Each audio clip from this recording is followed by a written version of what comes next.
Brillanti Musicals, kull nhar ta' ħamis fit-8:30 dejjem fuq One.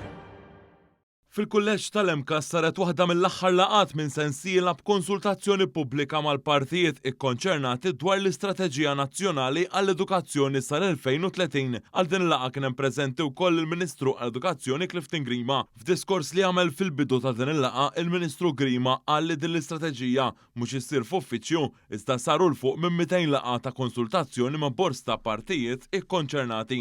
Il-Ministru saħaq li d-dokument ipoġġi fiċ-ċentru lin-nies lill-istudenti, l-edukaturi u l-ġenituri.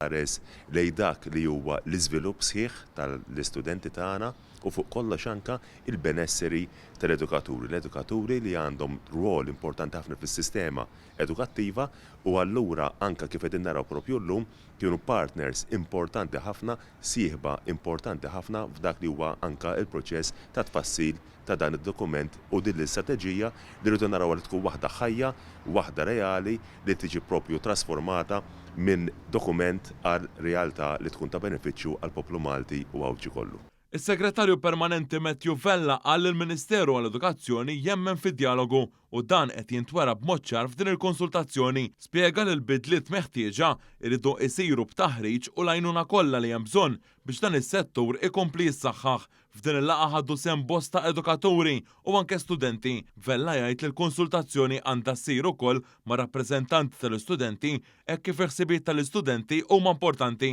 Dawn il-laqgħat ta' konsultazzjoni se jwasslu biex f'April li ġej jiġi ppreżentat dan id-dokument li se jsaħħaħ is-settur edukattiv f'pajjiżna.